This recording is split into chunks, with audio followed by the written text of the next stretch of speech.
Seventh story தி balloon seller. இதுலயும் வந்து பாத்தீங்க அப்படின்னா ஒரு அப்பா வருவாரு.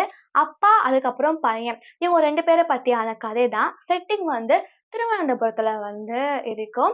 இவர் வந்து பாத்தீங்க அப்படின்னா ஒரு பலூன் செல்லர். சில விஷயங்கள் அழகா வந்து எழுதியிருப்பாங்க இந்த ஸ்டோரியில. என்னன்னா ஒவ்வொரு நாளும் அந்த பையன் அவரோட அப்பா வந்து எப்படி எழுப்புவானா, அவர் தூங்கிட்டு இருக்கும்போது அப்படியே ப்ளோ பண்ணுவான். அவர் மூஞ்சில வந்து ஊதுவான். அதெல்லாம் அவங்க அப்பா வந்து எந்திரிப்பாரு.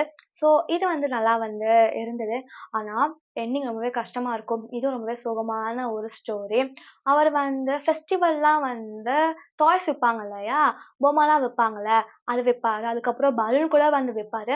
அதுவும் தன்னுடைய பையனுக்காக தான். நம்ம நெறையா சேல் பண்ணிட்டோம் அப்படின்னா, நமக்கு நெறையா காசு கிடைக்கும். அந்த காசு வந்துருச்சு அப்படின்னா, நம்ம பையன வந்து இந்த ஃபெஸ்டிவலுக்கு கூட்டிட்டு வந்து, அவனுக்கு என்ன வேணுமோ நம்ம வாங்கி குடுக்கலாம்ல, அப்படின்னு நெனச்சு தான் அவர் ரொம்பவே கஷ்டப்பட்டு வேல பாப்பாரு.